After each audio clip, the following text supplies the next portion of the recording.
राउरकेला सरकारी हस्पिटाल हेब विश्वस्तरीय एने घोषणा करछन्ती मुख्यमंत्री।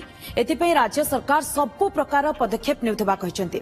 बिरसा मुंडांको 151तम जन्मतिथि अवसर में राज्यस्तरीय कार्यक्रम में जोग देथिले एवं एहा कहछन्ती मुख्यमंत्री मोहन चरण माझी। सुंदरगढ़ जिलार विकास पई मध्य आर्थिक सहायता जोगाई देबा कथा कहछन्ती। राउरकेला विमान बंदरर विकास पई योजना रहिछि। हनुमान बाटिका छकरू पावर हाउस छक पर्यंत बिरसा मुंडा रास्ता नाम नामित करने घोषणा होईछि। शक्तिनगर में एक प्रतिमूर्ति स्थापन करने को मुख्यमंत्री घोषणा करिसेंति।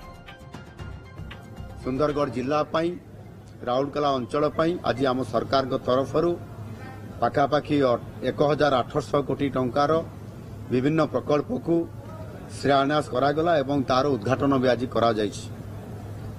सेथिरे आमर गोटे रोड को मध्य राउरकेलार भगवान बिरसा मुंडा नाँ रे नामित करा जायछि एवं ये सुंदरगढ़ जिला एक खनि अंचल एवं शिल्पांचल एवं ये है क्रीडा अंचल जो कि स्पोर्ट्स हॉकी रे एथलेटिक्स रे अनेक पिलांकर सफलता बहुत आग को बढ़ी जातीय स्तर रे अंतर्जातीय स्तर रे।